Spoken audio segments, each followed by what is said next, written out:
आज की ये video B1 ISC English test reading and writing module के ऊपर है और इसका जो सोर्स है वो ट्रिनिटी कॉलेज लंदन है। यानी आपको इस स्लाइड्स के ऊपर जितना भी कुछ मटेरियल मिलेगा वो ट्रिनिटी कॉलेज लंदन से ही लिया गया है, ताकि किसी भी किस्म की कोई इन्फॉर्मेशन ऐसी ना हो जो कि गलत है या not from the horses mouth है। सो सबसे पहले तो ये बात आप समझ लें कि B1 जैसी ग्रेड 5 बिल्कुल डिफरेंट टेस्ट है। वो ILR और ब्रिटिश पासपोर्ट के लिए है, जबकि B1 ISC 1 इंग्लिश टेस्ट जो है वो किसी और वीज़ा के लिए, वो हम आगे चल के अगली स्लाइड पे बात करेंगे। सो अगर आपने इंडेफिनिट के लिए अप्लाई करना है या नेचुरलाइजेशन के लिए अप्लाई करना है तो फिर आपको ये वाला टेस्ट नहीं करना, ठीक है। आपको जैसी ग्रेड 5 करना है B1 का, ये ISC 1 है। तो हम चल के देखते हैं कि ये टेस्ट किसके लिए है। Who needs ISC B1 test? If you are applying for one of the following visas, you must need an ISC B1 test in all four skills. आपको ये वाला जो टेस्ट है ये चारों स्किल्स में करना है, means reading, writing, speaking and listening का। तो ये वाला जो हमारा वीडियो है ये तो सिर्फ रीडिंग और राइटिंग के ऊपर है। हमें कहा गया कि आप इस पे वीडियो बनाएं। एक व्यूअर ने रिक्वेस्ट की, तो इस वजह से ये मैं बना रहा हूँ। ओके, अगर आपने स्किल्ड वर्कर वीज़ा अप्लाई करना है, जिसको वर्क परमिट भी कहते हैं, तो आपको ये वाला टेस्ट करना है। अगर आप हेल्थ और केयर वर्कर वीज़ा अप्लाई करना चाहते हैं, यानी NHS में या हेल्थ सेक्टर में काम करना चाहते हैं एज अ नर्स या एज अ कोई भी और उसमें प्रोफेशन में, तो आप को ये वाला वीज़ा सॉरी ये वाला टेस्ट करना है। और ये वाला टेस्ट स्टूडेंट वीज़ा के लिए भी इस्तेमाल हो सकता है, लेकिन आप ये देख लें कि ये इन्फॉर्मेशन लिखा हुआ है कि although UKVI requires a B1 test, some institutions required B2, please check with your sponsor। मैं आपको एग्जांपल देता हूँ कि फॉर एग्जांपल आपने एक यूनिवर्सिटी में कॉलेज में अप्लाई किया और उस कॉलेज का नाम लेट से ABC कॉलेज है। तो ABC कॉलेज वाले जो हैं वो कहते हैं कि हाँ ठीक है B1 हम एक्सेप्ट करेंगे, लेकिन एक और कॉलेज हम ले लेते हैं, XYZ कॉलेज ले लेते हैं। XYZ कॉलेज के पास जब आप गए तो उन्होंने आपसे कहा कि नहीं, हमें B1 नहीं, हमें B2 चाहिए। सो ये थोड़ा सा डिफरेंस है। मैं आपको बता दूं कि टाइमिंग वाइज कोई डिफरेंस नहीं है। 2 hours 20 minutes का दोनों टेस्ट हैं। उसमें भी 4 स्किल्स हैं, B2 में, B1 में भी 4 स्किल्स हैं। आप मेरी बाकी वीडियोस देख सकते हैं जो मैंने B2 के ऊपर बनाई हैं। उसमें अभी तक मैंने रीडिंग एंड राइटिंग का नहीं बनाया, लेकिन वो भी मैं बना दूंगा। बाकी सारे मॉड्यूल्स का मैंने बनाया हुआ है। तो तो ये थोड़ा सा डिफरेंस है। स्पीकिंग में थोड़ा डिफरेंस है, speaking activities and listening activities में। बाकी रीडिंग एंड राइटिंग में कोई डिफरेंस नहीं है, वही सेम टास्क हैं। हाँ ये है कि B2 थोड़ा टफ होगा, B1 थोड़ा कम टफ होगा, बस ये डिफरेंस है। ओके, आगे हम चलेंगे। थोड़ा सा टेस्ट के बारे में। ये जो रीडिंग और राइटिंग मॉड्यूल है, इसके बारे में थोड़ी सी ये देख लें, आप जान लें कि इसमें 4 टास्क होंगे। देखें, 2 घंटे का ये लॉन्ग टेस्ट होगा, 2 hours लॉन्ग होता है। टोटल टेस्ट जो होता है वो 2 hours 20 minutes का होता है। 20 minutes reading and listening, sorry, speaking and listening होता है। तो स्पीकिंग एंड लिसनिंग के ऊपर तो हम ये वीडियो नहीं बना रहे, तो इसलिए हम सिर्फ 2 hours के ऊपर फोकस करेंगे। 2 घंटों में आपने क्या करना है। आपके पास ये रीडिंग एंड राइटिंग का टेस्ट है। इस पे टास्क 1 होगा लॉन्ग रीडिंग।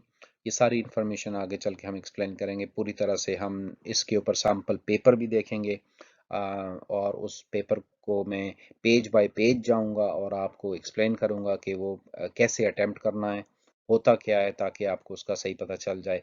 आपको जाहिर है वहाँ से डाउनलोड कर सकते हैं वेबसाइट पे, लेकिन यहाँ पे थोड़ा सा हम उसको एक्सप्लेन करेंगे कि ये कैसे आपको करना होगा, ठीक है। दूसरा टास्क होता है मल्टी टेक्स्ट रीडिंग होता है। तीसरा जो टास्क है वो रीडिंग इनटू राइटिंग होता है। और चौथा टास्क जो है वो एक्सटेंडेड राइटिंग है। तो आप यूं समझ लें कि ये 2 रीडिंग के टास्क हैं और ये 2 राइटिंग के टास्क हैं, ठीक है। तो अभी अभी आपको ज़्यादा टेंशन लेने की ज़रूरत नहीं है। जब हम पेपर के ऊपर जाएंगे तो हम सारी बात देखेंगे कि रीडिंग, लॉन्ग रीडिंग में और मल्टी टेक्स्ट रीडिंग में क्या फ़र्क है, और रीडिंग इनटू राइटिंग में और एक्सटेंडेड राइटिंग में क्या फ़र्क है। ठीक है। तो आगे हम चलेंगे। थोड़ा सा टाइम का भी आपको आइडिया हो जाना चाहिए। आपको चाहिए कि लॉन्ग रीडिंग के लिए जो रिकमेंडेड टाइम है वो 20 मिनट्स है। इसी तरह मल्टी टेक्स्ट रीडिंग के लिए भी 20 मिनट्स है, और रीडिंग इनटू राइटिंग और एक्सटेंडेड राइटिंग दोनों के लिए 40 मिनट्स ईच है। ये बहुत इंपॉर्टेंट होता है कि टाइम आप शुरू से ही अपना जहन में रखें कि इतना टाइम देना है। ठीक है। अगर आपने टाइम मैनेज ना किया तो पहले लेट्स से टास्क में, तो फिर बाकी सारे टास्क में दौड़ना पड़ेगा, और दौड़ते दौड़ते ही सारा कुछ करना पड़ेगा। उस तरह भागम दौड़ जल्दी में को काम नहीं होता सही। इस वजह से आपको बहुत शुरू से ही ये चीज़ें सारी पहले से तैयार होनी चाहिए। एग्ज़ाम में जाने से पहले तैयार होना चाहिए कि मैंने ये काम इस वक्त करना है, ये काम इस वक्त करना है, ये काम इस वक्त करना है। ठीक है। ओके। अब हमने 4 टास्क देखे, और 4 टास्क में हम ये भी देख लेते हैं कि उनमें क्वेश्चंस कितने कितने आते हैं। लॉन्ग रीडिंग जो पहला टास्क है, टास्क 1, उसमें 15 क्वेश्चन होंगे। मल्टी टेक्स्ट रीडिंग जो दूसरा टास्क है, उसमें भी 15 क्वेश्चंस होते हैं। सो आप यूं कह लें कि ये टोटल मिला के पहले 2 टास्क में 30 क्वेश्चंस होते हैं, जबकि रीडिंग इनटू राइटिंग में और एक्सटेंडेड राइटिंग में एक ही क्वेश्चन होता है। सो हमारे पास टोटल 32 क्वेश्चन है, 32। रीडिंग इनटू राइटिंग का जो क्वेश्चन 1 है, एक ही क्वेश्चन होगा। वो क्या होगा कि आपको 100 से 130 वर्ड्स ऐसे लिखना होता है बेस्ड ऑन गिवन टेक्स्ट। ये जो ऊपर टेक्स्ट आपने पढ़ेंगे ना, इसके लिए लॉन्ग रीडिंग और मल्टी टेक्स्ट, इसी की बेस के ऊपर आपको एक ऐसे लिखना होगा, और आपको वो एग्जाम में बताया जाएगा। जैसे अभी हम थोड़ी देर में ही देखते हैं, आप बिल्कुल परेशान ना हो। तो वो देखते हैं हम उसमें कैसे ये लिखना है। उसकी बेस पर, इसी के ऊपर वो बेस करता होगा। लेकिन ये याद रखना होगा कि आपने 100 से कम वर्ड्स नहीं लिखने, और 130 से ज़्यादा वर्ड्स नहीं लिखने। आपको चल के मैं आगे तरीका भी बताऊंगा कि कैसे एग्जैक्ट 130 वर्ड्स लिखने हैं, ताकि ना आपके लिए मुश्किल हो, ना एग्जामिनर के लिए मुश्किल हो। ठीक है। आगे जो लास्ट क्वेश्चन है वो ये है कि उसमें 1 क्वेश्चन आपको होगा, वो आर्टिकल या ऐसे राइटिंग होगा। ठीक है। और वो भी 100 to 130। ये क्वेश्चन की बजाय मैंने क्वेश्चंस लिख दिया, ये मिस्टेक है, बेसिकली टाइपो हो गई है।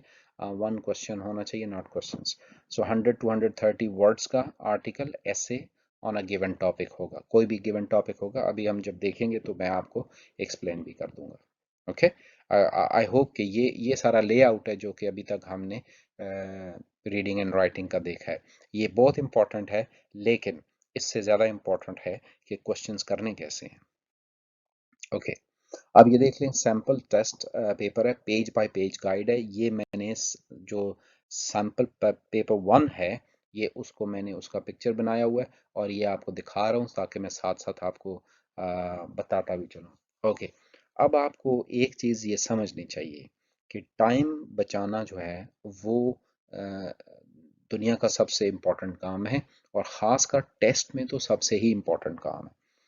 ये जो चीज़ें हैं ना, ये आपने एग्जाम में जाने से पहले इतनी दफा पढ़ी हुई हो कि आपको इन चीज़ों को पढ़ने के लिए टाइम ना लगाना पड़े। यू पेपर आए, आपको पता हो आपने कहाँ पे क्या चीज़ लिखनी है। यहाँ पे मैं ये कहना चाह रहा हूँ कि यहाँ आपको सोचने का मौका नहीं मिलना चाहिए। तो आपका ये देखें, योर नेम यहाँ पे आप लिखेंगे, कैंडिडेट नंबर जो होता है वो आपको पता है, सेंटर नंबर और एग्जाम डेट, ये वो डिटेल्स हैं जो आपको बताई जाएंगी। आपके पास जब बुकिंग होती है तब भी आपको बताया जाता है कि आपका कैंडिडेट नंबर क्या होगा या सेंटर नंबर क्या होगा, एग्जाम डेट ऑब्वियसली जो भी होगी। ठीक है। ये फर्स्ट पेज है उसका। फर्स्ट पेज के नीचे ये इंस्ट्रक्शंस होती हैं। ठीक है। अब आप देखें, अगर मैं आपके सामने इंस्ट्रक्शंस यहाँ से लेकर यहाँ तक पढ़ना शुरू कर दूँ तो कम से कम मुझे 2 से 3 मिनट लगेंगे। जाहिर है 2 मिनट भी लग सकते हैं, लेकिन एग्जाम में तो 10 सेकेंड्स भी इंपॉर्टेंट होते हैं, कि वही टाइम जो आप इन तरह की फजूल चीज़ों को पढ़ने में लगाएं, उसको आप क्वेश्चन को क्वालिटी इंप्रूव करने में लगाएं। अच्छा, अब आप सोचते होंगे कि मैंने इनको फजूल चीज़ क्यों कहा। ये फजूल हैं, ये तब तक फजूल हैं जब तक आपने पहले से इनको तैयार न पढ़ा हुआ हो। ठीक है। देखें, आपने 10 सैंपल पेपर उठाएं, 10 के 10 में यही वाला लिखा हुआ है। तो आप इनको एग्जाम सेंटर में जाने से पहले पढ़ लें, ये पढ़ने लाजमी है, ये बहुत इंपॉर्टेंट है। लेकिन इसको एग्जाम से पहले पढ़ना लाजमी है, एग्जाम वाले दिन इनको पढ़ना लाजमी नहीं है। ये मैं कहना चाह रहा हूँ। यानी एग्जाम में आप जाएं, आपके सामने ये पेज जो ही आए, आपको पता हो इस पे क्या लिखा हुआ है, अब आपने इसमें टाइम नहीं ज़ाया करना। ये देखें ना, right your name, candidate number, ये तो आपने पहले लिख लिया है। You must not open this exam paper until, आपको पता होगा, ये चीज़ आपने पढ़ी हुई होगी। एग्जाम पेपर हैज़ 4 टास्क, ये भी आपको पता है। ऐसा आदमी जो जाके एग्ज़ाम दे और उसको पता ही ना हो कि एग्ज़ाम टास्क कितने हैं, तो फिर उसका फ़ायदा तो नहीं है वो, इसका मतलब ये है कि प्रिपरेशन नहीं है। You may highlight parts of the text in questions with a highlighter pen, ये इन्होंने कहा हुआ है। लेकिन मैं आपको एक बात बता दूं, रिसर्च मॉडर्न भी यही है कि जो हाईलाइटिंग की जाती है, वो हाईलाइटिंग डिस्ट्रैक्शन ज़्यादा होती है, उससे दिमाग एक ख़ास नुक्ते पर जाकर अटक जाता है। कभी भी हाईलाइट ना करें, ये आपको ये माइंड को एक बाइस्ड कर देता है, प्रेजुडिस्ड कर देता है, क्योंकि माइंड के जो है ना वो ओवरलुक करता है, सिवाय उस चीज़ के जो हाईलाइट की हुई है बाकी चीज़ों की तरफ तवज्जो कम देता है। तो उसका बेस्ट तरीका ये है कि अंडरलाइन करें, एक ही पेन यूज़ करें। पेन को, एक पेन को दूसरे पेन को चेंज करने में 2 सेकंड लगते हैं, ठीक है। और अगर आपने सोचें, आप पूरे 2 घंटे में अगर आपने 40 दफ़ा पेन चेंज किए तो कितना टाइम लगेगा। यूज ओनली ब्लू और ब्लैक पेन, ये तो आपको पहले से पता है, तभी आप लेके गए हैं। Right your answers on the exam paper, जाहिर है आपने कोई लेटर पे थोड़ा लिखना, एग्जाम पेपर पे ही लिखना है। तो ये आप देखें, ये सारी वो चीज़ें हैं जो आपको पहले से पता है। डू, ये मैं इसलिए पढ़ रहा हूँ कि अभी तो आपको पता होना चाहिए ना, ये एग्जाम के लिए। अब अभी हम एग्जाम में नहीं है। Do all rough work on the exam paper, cross through any work you do not want marked, exam paper के ऊपर ही अपना रफ वर्क करें। और अगर किसी चीज़ को आप चाहते हैं कि इसको कंसिडर ना किया जाए तो उसको क्रॉस आउट कर दें। You must not use a dictionary on this exam and you must not make a correction fluid. Correction fluid कभी भी मत लेके जाएं, क्रॉस आउट कर दें, ठीक है। और ये वही बातें जो पहले हमने की हैं। अब आप देखें कि मैंने आपको पहले एक्सप्लेन कर दिया था ना, कितने मिनट्स कितने टास्क के लिए होते हैं, कौन से के लिए। तो अगर आपने ये भी पढ़ना शुरू कर दिया तो फिर टाइम ज़ाया हो जाएगा। आज आपने ये एक दफ़ा पढ़ लिया, एक आध दफ़ा आप घर में और पढ़ लें इसको, और उसके बाद फिर आप जब इस पेज पे आएँ तो आप फ़ौरन आगे चलें, क्योंकि आपकी रेस लगी हुई है, आप ताकि इधर ही ना खड़े रहें। ऑलराइट, यहाँ से वो कहते हैं ना, इश्क का इम्तिहान यहाँ से शुरू होता है। Okay, task 1, long reading. ये थोड़ा सा छोटा इसलिए है कि लंबा पेपर था, इसकी इसकी पिक्चर बना के तो बड़ी बनाने से वो आता नहीं था सारा, इसलिए हमने इसको ऐसे कर दिया। ओके, सो ये 2 घंटे का पूरा एग्जाम है। Long reading, read the following text about sleep and answer the 15 questions on page 3। ये जो आपके सामने लॉन्ग रीडिंग है, इसके ऊपर 15 क्वेश्चंस आपको आएंगे। मैं आपको एक बात बता दूं सिंपल सी, लॉन्ग टास्क 1 जो है लॉन्ग रीडिंग, उसके अंदर जिस तरह के क्वेश्चन है, उसी तरह के question task 2 multi text reading पर भी हैं। बात समझ आ गई आपको। यानी आपको 3 तरह के क्वेश्चन या 4 तरह के क्वेश्चन ही समझने हैं। तो ये नहीं होगा कि इस टास्क पे अगर जो जिस तरह के क्वेश्चन कर रहे हैं तो टास्क 2 पे आपको कोई नई तरह के क्वेश्चन आ जाएं। वही ट्रू फॉल्स फाइंड करना है, वही मैच करनी है इंफॉर्मेशन उसी तरह। अभी हम जल के देखते हैं। ओके, अभी हम इसमें ये वाला टेक्स्ट नहीं पढ़ेंगे, क्योंकि मैं अब ज़ाहिर आपको वीडियो बना के सिर्फ गाइड कर रहा हूँ। तो ये टेक्स्ट पढ़ने में तो फिर बहुत सारा टाइम लग जाता है। और फिर इसका अभी मकसद ये नहीं है कि मैं आपको ये पेपर करके समझाऊं, अभी मैं आपको आइडिया दे रहा हूँ कि करना कैसे है।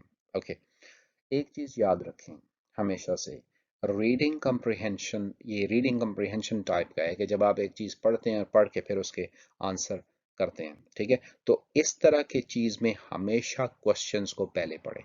जो ही क्वेश्चंस को पहले पढ़ के आप फिर टेक्स्ट को पढ़ेंगे, तो जो ही क्वेश्चन से रिलेटेड टेक्स्ट जहां पे भी आएगा तो आपके माइंड में एकदम से क्लिक करेगा, अरे ये तो, इसका तो मैंने क्वेश्चन पढ़ा हुआ है। फॉर एग्जाम्पल, मैं आपको एक जर्नल एग्जांपल देता हूँ। एक टेक्स्ट मैंने आपको दिया और क्वेश्चन मैंने कहा कि ये क्वेश्चन, आप 3 क्वेश्चन इस पे करें।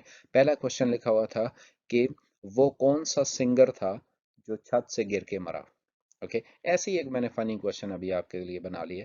तो आप जो ही टेक्स्ट पढ़ेंगे तो जहाँ पे लिखा हुआ आएगा, लेट्स से माइकल जैक्सन है, वो छत पे चढ़ रहा था, छत से नीचे गिरा, अचानक आपको ख्याल आया हाँ छत से गिरने के बारे में तो एक क्वेश्चन है।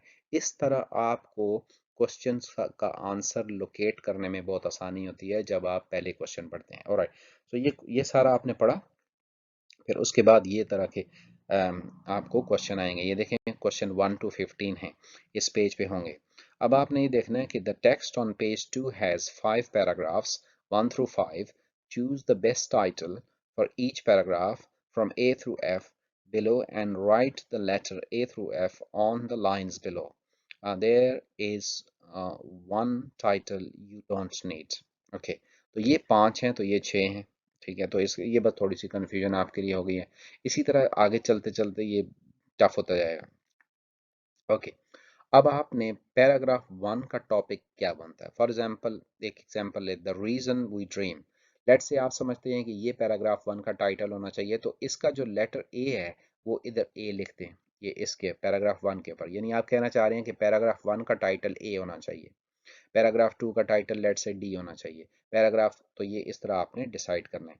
अब आप कैसे डिसाइड करेंगे कि पैराग्राफ का टाइटल क्या होना चाहिए, तो ये एक पते की बात है, ये एक रूल ऑफ थंब है कि किसी भी पैराग्राफ का, ये याद रखिए, किसी भी पैराग्राफ का पहला सेंटेंस अमूमन 95% टाइम्स उसका टॉपिक सेंटेंस भी होता है, यानी उसका थीम होता है, यानी उसी के ऊपर पैराग्राफ लिखा हुआ होता है। बहुत थोड़े पैराग्राफ्स होते हैं जिनका सेकंड सेंटेंस उसका टॉपिक सेंटेंस होता है, और उससे भी थोड़े कुछ पैराग्राफ्स में लास्ट सेंटेंस होता है, जहाँ पे जब आप कोई सा थ्रिल क्रिएट करने के लिए चीज़ लिखें। लेकिन मोस्ट ऑफ द टाइम आप यूं समझ लें अपनी आसानी के लिए कि किसी भी पैराग्राफ का पहला सेंटेंस, पहला या दूसरा सेंटेंस उसका टॉपिक सेंटेंस होता है। ठीक है, तो वही टॉपिक सेंटेंस को आप पढ़ेंगे तो उससे आपको आइडिया हो जाएगा कि ये पैराग्राफ किस चीज़ के बारे में है, और फिर उसको टॉपिक देना आसान होगा। आप ये भी याद रखें कि एक पैराग्राफ एक पॉइंट के ऊपर होता है। फॉर एग्जाम्पल आप किसी फेवरेट पर्सनैलिटी के ऊपर ऐसे लिख रहे हैं, तो जब आप उसकी शादी की बात करेंगे तो एक पैराग्राफ लिखेंगे, जब उसका एजुकेशन की बात करेंगे तो दूसरा पैराग्राफ लिखेंगे, जब उसके जॉब का बात करेंगे तो फिर उसका तीसरा पैराग्राफ लिखेंगे। तो आप यूँ देख लेना कि अब जो शादी वाला पैराग्राफ है उसका टाइटल क्या होना चाहिए, मैरिज। तो उस पैराग्राफ का पहला लाइन ही होगा, let's say ABCD married in 1975. Okay, तो got married in 1975 with this that person. Okay, तो पता चला कि इस पैराग्राफ का टॉपिक शादी के ऊपर है। तो यूं आपको आसानी से पता चल सकता है कि कैसे। तो फौरन जाएं वापस, पैराग्राफ की पहली, हर एक पैराग्राफ की पहली या दूसरी लाइन पढ़ें, और फिर उसके बाद डिसाइड करके फौरन यहाँ पे लिख दें। ठीक है, next, choose 5 statements from A through H below that are true according to the information given in the text on page 2. Write the letters of the true statements on the lines below in any order. Okay, ये भी आपको आसानी से पता चल सकता है। For example ये जो हैं ये 8 हैं, 8 स्टेटमेंट्स हैं, और ये आपके पास कितने हैं, 1 2 3 4 5, तो 3 एक्स्ट्रा हैं। थोड़ा सा देखें, अब चॉइस टफ हो गई है। इनमें से 5 ठीक हैं, 3 गलत हैं। आपने वो 5 ठीक वाले ढूंढने हैं। अब आप समझ लो, फर्ज किया आपने ए पढ़ा, समझ नहीं आई, बी पे चले गए, बी आपको लगा कि ठीक नहीं है, सी का पढ़ा, हाँ ये ट्रू है, तो आप सी को लेट से नंबर 6 के सामने लिख देते हैं। लेकिन फिर बाद में थोड़ी देर बाद ख्याल आता है कि ए भी ठीक है, तो ए को नंबर 7 पे भी लिखती है, तो इसीलिए उन्होंने लिखा इन एनी ऑर्डर। ये नहीं है कि जो पहले ट्रू है वो पहले आए, जो बाद में ट्रू है वो बाद में आए। कोई भी, अगर आप समझते हैं कि एच ट्रू है, ये आखिरी वाला, तो आप इसको नंबर 6 पे भी लिख सकते हैं। डी अगर ट्रू है तो नंबर 8 पे भी, किसी भी ऑर्डर, बस 5 इनमें से 5, कोई भी 5 जो ठीक हैं वो इधर लिखे हुए होने चाहिए। समझो कि 5 इनमें से आपने निकाल लेने हैं, बाकी तीन तीन गलत जो हैं वो नहीं आने चाहिए। ओके, अब हम आगे चलते हैं। ये जरा गौर से सुनना होगा आपको। Complete sentences 11 through 15 with each with an exact number, एक बात, word or phrase, दूसरी बात, और maximum 3 words from the text. Write the exact number, word or phrase on these lines below. Okay, कभी कभी क्वेश्चन जो है वो नंबर में आ जाता है। फॉर एग्जांपल क्वेश्चन है कि ही हैड 3 चिल्ड्रन, और आपसे सवाल पूछा जा रहा है कि कितने बच्चे हैं, तो आप 3 लिखेंगे, 3 नंबर में, यानी ठीक है, मैथमेटिकल फॉर्म में। तो कभी तो वो नंबर भी आ सकता है, तो यहाँ पे लिखा जा सकता है वर्ड और फ्रेज। वर्ड मीन्स, वर्ड तो एक वर्ड को कहते हैं, फ्रेज कहते हैं मोर देन वन। बस आपको ये याद रखना है कि आपने कभी भी मैक्सिमम 3 वर्ड से ज़्यादा नहीं लिखना। मैं आपको एक बात बता दूं, आपको लिख के दे सकता हूं, अगर आपका आंसर ठीक हुआ लेकिन उसमें वर्ड्स 4 हैं तो वो रॉन्ग कंसिडर किया जाएगा, ये आप याद रख लीजिए। इस पे आप कहेंगे नहीं ये क्यों ऐसा है, वो क्यों ऐसा है, बस ये रूल है। जब आपको इंस्ट्रक्शंस दी गई हैं कि 3 वर्ड्स में आपने समेटना है सब कुछ, तो आपने 3 वर्ड्स में ही समेटना है, ठीक है। तो आप इनको गौर से पढ़ें, और फिर आप जो टेक्स्ट है पेज नंबर 2 पे, वही लॉन्ग रीडिंग उनमें जाएं और उसमें से चूज करें, निकालें और इसमें लिखें। याद रखें 3 वर्ड से ज्यादा नहीं होना चाहिए। ओके, आगे चलेंगे। उसके बाद आ जाता है मल्टी टेक्स्ट रीडिंग। अब अच्छा, मल्टी टेक्स्ट रीडिंग क्या होता है? मल्टी टेक्स्ट में एक से ज्यादा टेक्स्ट हो गया, वहां पे एक था यहाँ पे ज्यादा है, बात वही है फिर भी। ओके, तो मल्टी टेक्स्ट में यहाँ पे 16 to 20 questions हैं। In this section there are 4 short texts for you to read and some questions for you to answer. So जो 4 टेक्स्ट होंगे उनको वो टेक्स्ट ए, टेक्स्ट बी, टेक्स्ट सी और टेक्स्ट डी का नाम देंगे, ठीक है। अभी हमारे इस पेज पे टेक्स्ट ए और बी हैं, ठीक है। अब क्या होना चाहिए कि read question 16 to 20 first and then read text A B C and D below the questions. तो पहले आप ये क्वेश्चंस पढ़ें, ठीक है, और उसके बाद टेक्स्ट ए को पढ़ें, टेक्स्ट बी को पढ़ें। अगली स्लाइड पे जब हम जाएंगे तो सी एंड डी भी आ जाएगा, ठीक है। तो फिर आप क्या करें कि you right, use one letter A, B, C, D and write it on the lines below in front. So ये बिल्कुल उसी तरह है जिस तरह हमने पहले वाले टास्क में वो पैराग्राफ्स को मैच किया था। So for example, explains which text explains learning languages can help you learn other skills. तो अगर आप समझते हैं कि टेक्स्ट ए ऐसा कहता है तो ए लिखें, टेक्स्ट बी कहता है तो बी लिखें, जो भी टेक्स्ट में ये वाला बात है उसका नंबर सामने लिखते हैं। That's it. ओके, तो होपफुली ये आपको समझ आ गया होगा। तो ये टेक्स्ट आपको पहले पढ़ने होंगे, और ये देख लें टेक्स्ट सी है, टेक्स्ट डी है, और फिर उसके बाद 21 से 25 क्वेश्चन यहाँ पे हैं। वो कौन से हैं? उसमें तो आपने सामने मैच करना था कि किसमें क्या है। अब इसमें क्या है, choose the 5 statements from A through H below that are true. देखें ये भी बिल्कुल वैसा ही है कि जिसमें आपने इसमें से 5 ट्रू निकालने हैं। यहाँ पे भी 8 ऑप्शंस हैं, आपके पास ये वाले 5 हैं। आप इसमें से 5 ट्रू निकाल के यहाँ पे लिखेंगे, कोई भी ऑर्डर हो, चाहे सी पहले लिखें चाहे एफ पहले लिखें, जो मर्जी, लेकिन जो 5 ठीक हैं वही यहाँ पे आने चाहिए। आपने देखा कि टेक्स्ट वन में और टास्क वन में और टास्क टू में, यानी लॉन्ग रीडिंग में और मल्टी टेक्स्ट रीडिंग में कोई फर्क नहीं है क्वेश्चंस के फॉर्म में। हाँ, टेक्स्ट डिफरेंट है, वहां पे एक बड़ा टेक्स्ट था, यहाँ पे 4 छोटे टेक्स्ट हैं, लेकिन क्वेश्चन सेम है। तो आपने अगर एक तरह के क्वेश्चंस को प्रैक्टिस कर लिया तो आप 2 टास्क कर सकते हैं। ओके, उसके बाद टास्क टू आ जाता है, तो वो ही है लेकिन अभी कंटिन्यू है, क्योंकि हमें पता है कि टास्क वन और टू में टोटल 30 क्वेश्चन होते हैं। तो 26 से 30 क्वेश्चन कैसे होंगे? ये बिल्कुल वैसे ही होंगे जैसे पिछली दफ़ा हमने टास्क वन का आखिरी पढ़ा था, कि इसी में भी आपने यहाँ पे नंबर चूज करना है या वर्ड चूज करना है। लेकिन याद रखें कि नॉट मोर देन 3 वर्ड्स। आपने यूं फिल इन द ब्लैंक्स करनी है।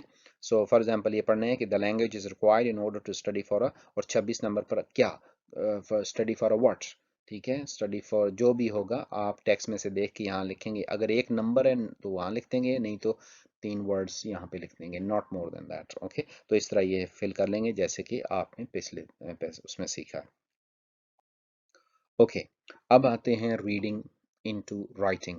ये रीडिंग इनटू राइटिंग इसको क्यों कहते हैं? इसको इसलिए रीडिंग इनटू राइटिंग कहते हैं कि इसमें जो टेक्स्ट आपको दिया गया है उसी टेक्स्ट की बेस पर आपको राइटिंग का भी कहा जा रहा है। फॉर एग्जांपल देख लें, right an article for your school magazine 100 to 130 words about why more students should learn languages. देखें हमारा टेक्स्ट जो था, ऊपर वाले जो टेक्स्ट हैं वो लैंग्वेज लर्निंग के बारे में थे, इस वजह से है। use the information you read in text A, B, C and D, pages 4 और 5, 4 और 5 पेजेस के ऊपर जो A, B, C, D text आपने पढ़े हैं, उन टेक्स्ट के अंदर लर्निंग लैंग्वेजेस के बारे में बात हो रही है। तो आप अब आप लिखें कि अब आप एक ऐसे लिखें कि why more students should learn languages। अब ये देख लीजिए, why more students should learn languages, ये आपका की है, ये आपकी कायनात है, this is the centre of your universe, ये है वो आस्क जो आपसे पूछा जा रहा है। तो इसको आप अंडरलाइन करके रखें ताकि हर दफा आप क्वेश्चन को देखें तो ये आपके सामने नजर आए। Explain how language learning will help students in the future। अगर आप इन पॉइंट्स को तीन को जहन में रखें ना तो आप डिस्ट्रैक्शन का शिकार नहीं होंगे, आपको पता है आप सही डायरेक्शन में जा रहे हैं, अगर बस आपने इनको आंसर करते जाना है। Suggest how learning a foreign language could help their performance at school and advise students on useful methods for learning languages। Okay, do not copy from the text, use your own words as far as possible।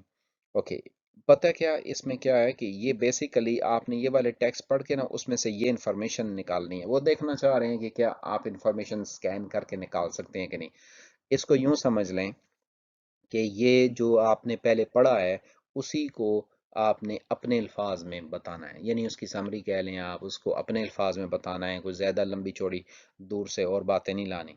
You should plan your article before you start writing, think about what you are going to write and make some notes to help you in this box. Okay, so आपने अच्छी तरह से article पढ़े, उसके बाद आपने उन्हीं चीज़ों को अपनी लैंग्वेज में अच्छे तरीके से करना है। अपना आइडिया ऐड कर सकते हैं बट उसी के इर्द गिर्द रहना चाहिए। ये आपके लिए प्लानिंग की जगह है। बस एक बात याद रखिए, बगैर प्लानिंग के कोई ऐसे नहीं होता। अब प्लानिंग कैसे करनी है वो आप ऐसे भी कर सकते हैं, एक मिनट में आपको कुछ करके दिखा सकता हूँ। ये आपने एक सर्कल बनाया, ठीक है, और उसके साथ आपने और अटैच किया, उसके साथ और अटैच किया। आप इस तरह स्पाइडर डायग्राम बना सकते हैं, उसके साथ सर्कल बनाएं, फिर आगे सर्कल बनाएं, या आप ऐसे करें कि बुलेट पॉइंट्स में चीज़ें लिखते जाएं, ठीक है, जैसे आपको ईजी हो। But you must do something here, लेकिन इसका वो एग्ज़ाम का के नंबर्स के ऊपर कोई फ़र्क नहीं पड़ेगा, क्योंकि देखें no marks are given for these planning notes. लेकिन इसका फ़ायदा ये होगा कि ये आपका मैप है, ये बिल्कुल ऐसा ही है, राइटिंग बिल्कुल ड्राइविंग की तरह है। अगर आपने एक मैप जहन में रखा, एक पॉइंट जहन में रखा कि कहाँ से कहाँ जाना है, कहाँ से कहाँ रुकना है, तो तब आप इजीली ड्राइविंग करते रहेंगे, वरना फिर इधर उधर घूमते फिरते ही रहेंगे, ठीक है।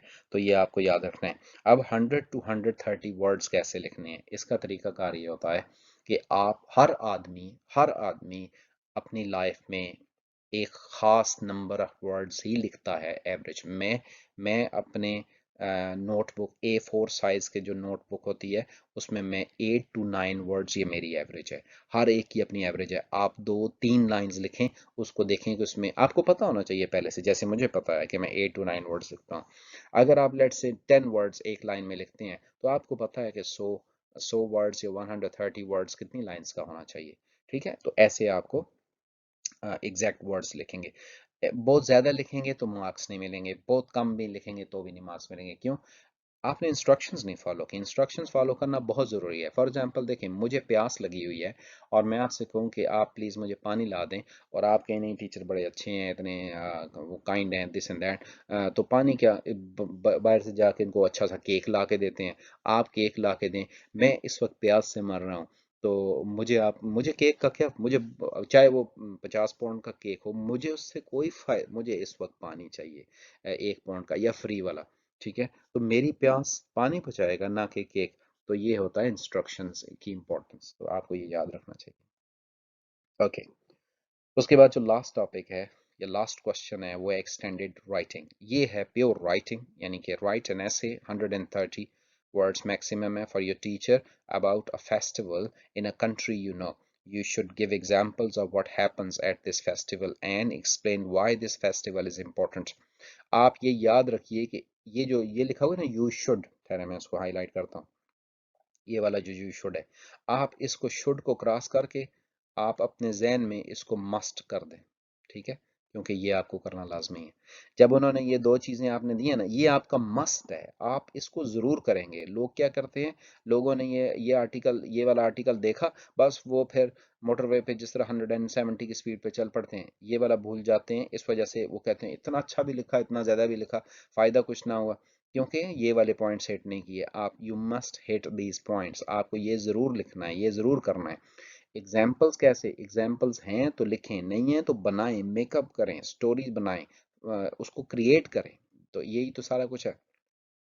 यू शुड प्लान योर ऐसे। ओके, प्लानिंग के ऊपर पहले भी बात हुई है, प्लानिंग ज़रूर करें, और प्लानिंग करके उसके बाद यहाँ पे अपना 130 वर्ड्स का मैक्सिमम आर्टिकल लिख। ओके, सो ये सारा कुछ था इसमें।